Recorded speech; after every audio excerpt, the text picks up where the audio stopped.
Greetings. Second live feed on Facebook cut today. The topic, which I'm now going to reiterate on this video, is talking about depression, post-traumatic stress disorder, shell shock. Why they have to keep lengthening these things with more and more syllables is beyond me. And anxiety. It can seem very isolating, and it can come with a feeling of shame and guilt.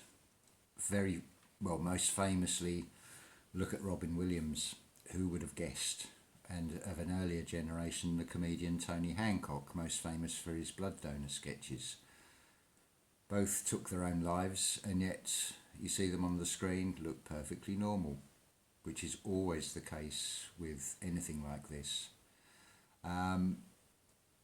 I am grateful for what I've been through, and it is pretty horrific.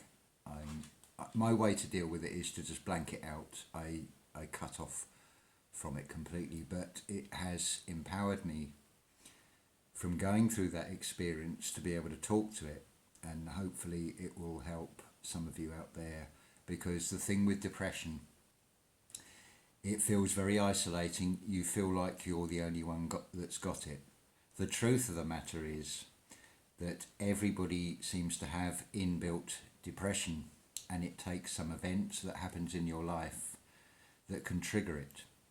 Now imagine you're a homeless person. You may well have been in stocks and shares, had a fancy car, a nice house, and then the value is wiped off those shares. You lose everything, including your family and your home, and mentally you feel broken, and you feel like you reach a real low point that you can't get back up from. That's not in my case, but I'm just painting a scenario of possibilities. There's no one size fits all with this, but there is a general overview we can talk about with this. Now, the first thing I would say, if you're at this low point, cut yourself off from all the negative posts on Facebook. Don't look at all the horrors, animal cruelty, whatever it happens to be. It's not going to help you at all. Do keep the messenger side open and look at the positive posts, the nice animal ones, the kittens, the calming ones. When you've got going through this experience, it can seem like a roller coaster ride of highs and lows. Ideally, you want to try and get a nice, even, smooth sort of pattern. Not very easy to do. This is a very gradual process that can go over a considerable amount of time, could be months, even years. It's not so long back. I could not go out that front door. I could not face seeing anybody. It would take me 8 hours to go and buy a pint of milk. That's when I was drinking dairy. And I didn't want to see even the neighbours. I didn't want to say hello to them. You just want to just shut yourself off from the entire world, which actually doesn't help. It's a catch-22. I'll give you another scenario. Somebody I know personally who had a motorbike accident and actually split the ribs open on his chest. He's also going through an awful experience on a personal level with his family. It's not fair for me to go into the details, but if you can imagine the scenario, you're in so much pain,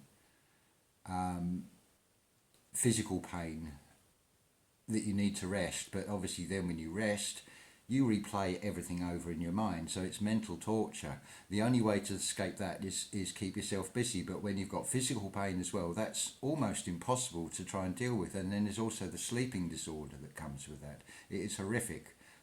All I can suggest with that is, let's just talk to each other, reach out, be honest with yourself first. That is the most important thing. Admit that you have a problem. It's not, shall we say, a problem. You have something that is affecting your life in a negative way. Well, you've all got friends on Facebook. You've all got people you can talk to. The door is always open here. So I'm going to say, if you're feeling low, just talk to each other. Avoid all the negative posts. That is the way forward. Now, cashew nuts, unsalted cashew nuts, are a wonderful nature's antidepressant. Now, I was told about this and I thought, okay, I'll give it a go. Just eat a handful of cashew nuts maybe once a week. I would say, depending on how you're feeling, maybe eat them every 2 or 3 days for the first week, and then maybe ease off a little bit after that to maybe once a week. You just tailor it to suit yourself. It's when you forget to eat cashew nuts, maybe 2 3 weeks, and then bang, you'll get the full-blown feelings of depression come back. That's when you know that the cashew nuts really do work. You don't actually notice the benefits. It's so subtle, but it really does help, and I would thoroughly recommend that is the way forward, providing of course you haven't got a nut allergy. Some people will say go down the cannabis route. Now, a lot of people will get anxiety with that. So again, it's personal choice. Give it a go. If it doesn't work, then stop it. Try something else. I'm no expert on this. I can only talk from personal experience about this. But I'm hoping there's enough material here that you can relate to. I've got a wonderful network of, well, they're not friends, they're soul family. Let's be honest about this. You are my soul family that I can turn to. I've had offers if I need some people to talk to, which I haven't actually got to that point where I've had to reach out for them. I don't want to burden other people with things, but we all have phases in our life where things happen beyond our control that can be really horrific. This post-traumatic stress disorder, it doesn't have even need to be a military warfare situation. It can be just a breakdown of a marriage, losing a child to an overdose, all these horrific experiences that are actually very common. It's the thing is, it always feels like it's only happening to you, and this is the illusion. It's not. There are thousands upon thousands of people who are all going through this. I went through a really bad stage quite a few years ago. I did try to take my own life. It was a friend who got me out of it because he explained it far better than the care system, in that, well, he explained it like the roller coaster, the highs and lows. I'm very grateful. Unfortunately, I've lost contact with him. He may even be dead by now. He's getting on in years. I mean, we're talking about 20, yeah, it must be 20 odd years ago now. And when you first get it, when this depression kicks in, it's bang, your whole world just falls apart and you don't know where to turn. And this is the problem. It's not something, I don't even know if you can recognise the signs of I think it just takes an event to happen in your life to bring this depression full blown to come out. And yeah, I heard voices. I went through some real shit. I did get put away for a while and I did go a bit nuts. But is it any wonder what I went through? Let's just say I saw bits of a human body that no one should see in a conflict, and that's all I can say on that. I that's the way I deal with it. I've locked the door on that, but the door is open enough that I can draw on that, so hopefully I can help other people get through what is basically a living hell. I mean, we are in the devil's playground in this reality. There is no two ways about it. All the horrific things that happen, this is not heaven. The saying about being hell on earth. But it doesn't have to be. A saying that I would often hear when I was much younger is, well, if you want something done, do it yourself. One, that's not very easy to do when you're feeling at an all-time low. That's when you need a support network of friends. But it is equally true, it has to come from within. If you're, I don't know, if you've got an addiction, he says with a cigarette. If you have an addiction, you've got to want to get yourself out of that. That is the first thing. You've got to go within yourself, and this is the thing with this, with anything. If you can't be honest with yourself, how can you help anybody else? Because who are you letting down? You're letting yourself down. It's basically simple magnetics. If you love yourself inside, the energy you then send out is going to help other people. It radiates. It is wonderful. If you want to try a test to prove to yourself that this works, get yourself 2 jars, put rice in the 2 jars. Now put the word hate with the intent and the thought behind that word into the one jar, and put the word love and put the intent into the other piece of paper in the other jar, and put them in the cupboard for a week. You watch what happens to the rice where you've put the word hate in and what it does to it. It's the same with plants. This has been done over and over again in various experiments. It's proven beyond doubt that the power of words and the energy that we can send out. We are always told we are insignificant, we are sinners, we are not worthy. Well, that's ridiculous. When you're a newborn baby in this world, you don't come with sin attached. That's all the crap that you pick up on the way. You're all gods and goddesses. From the spiritual side, they tell you the truth, raising the vibration. You're not trying to get somewhere, you're trying to get the environment and the world around you up to your level. Now, if you have got yourself, your internal work sorted out, and you are sending out that energy, it's not something you can do in one go. You've got to keep working at this. I always question myself over and over again. Could I have done better? Could I have said it a different way? Same with these videos. I normally just rattle it off and try and speak from the heart. And otherwise I'll just keep editing it and we'll not get anywhere, and that's not the point. The point is to try and reach out and help other people.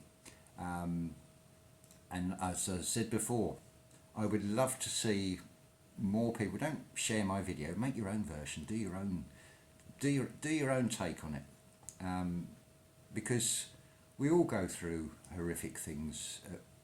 You're very lucky if you don't, but life is all about gaining experience. You cannot teach experience. You can't read a book on how to drive a car and then get in a car and drive it. You've got to learn by physically going through that experience and reaching a standard where you can then drive. Hopefully, not the way some of them are out on the road with their aggressive attitudes. And it really annoys me when there's pedestrians waiting to cross the road and it's pouring with rain, and people are so focused on themselves and they've got to get to work because they're late, and it's like no thought about anybody else, that they're in a nice warm car and the person is standing in the rain waiting to cross the road. They may just be living the other side of the road. Same as just smile, say hello to somebody, a total stranger. A lot of people will give you funny looks, but you might actually make that person's day. They might live on their own, they might be elderly, they might not have anybody else. That might actually change their whole perception of the day. It might lift their feeling. It's our actions and our words and the intent we put behind them. And with this anxiety and things, it's a horrible, I'm trying to think how to describe it. It ends up, with me, it ended up as a panic attack where you're gasping for air, and then your mind is going in 2 directions. You don't want to let other people down with what you're committed to if it's a job, but then you're in no fit state to do anything either, and it's a horrible internal battle goes on within yourself, how to deal with this. But you've got to put yourself first, because if you're not right within yourself, you can't function. But please don't feel that it's aimed specifically at you as an individual. This happens to millions of people, I should think, around the world. The pressures of life, if you fall for this stupid system of having to have superficial things like the latest mobile phone or the latest games, whatever it happens to be, all the trivial things that don't matter at the end of the day. The most important thing is life. And like I said earlier on this video, if you're going through that, please do keep away from all the negative posts, because they are really not, they're actually going to bring you down even further. You're going to be stuck in a rut. Now that's the worst thing. You don't want to be stuck in a rut. You want to get to that point where you say, I'm not going to let this rule my life anymore. I'm going to take charge of this situation and I'm going to flip it round. So this is the next step. It's like, well, I've been through this experience, or an experience of these three things, so I'm flipping the polarity on this, as it were. We're always talking about a pole shift. Well, we're magnetic energy. Let's flip the polarity on that. Let's send out a message of love and hope and help to people. And I'm asking all of you to do some sort of version. It doesn't even have to be a video, just talking to other people. Talk to your friends. Half the battle is getting people to be honest enough with themselves to open up to, I'm not talking about the actual details of the personal circumstances, but having the courage to admit that you have a problem that you're struggling with, and don't expect it to change overnight, because it doesn't. It's very subtle. It's the same with the cashew nuts. You won't notice the changes, and then all of a sudden one day you'll think, hey, 3 months ago I was feeling like this, and look where I am now. And this is the way to do it. Don't look at what you've still got to do. Look at what you've achieved so far. This applies across the whole spectrum. Like with this garden I've got here, I don't think about what I've still got to do. I think about what I've achieved so far. You change your perspective and turn it into a positive. That, I think, is the best way to try and deal with anything, because there is so much negativity in this world, and we are all trying to raise the vibration and turn it into a positive energy. So I would say use that as just a general guide for life, really. Anyway, how long have we talked for? 17 minutes. I think I'm going to wrap that one up there. I can't really add any more, and I think I don't like to make these videos too long, because like I said in the last one, food for thought, small bits to digest, let it settle, and then just spread the word. We can help ourselves. There's enough of us on this planet. Nobody else is going to, certainly the governments aren't going to do it. That is blatantly obvious. They're doing everything working against us. We need to start turning that round, taking charge of the situation for ourselves. So thank you for listening, and please do spread this message in whatever way you want to. Just get the message out there. Let people know that they are not alone. They are not having to suffer in isolation. Thank you.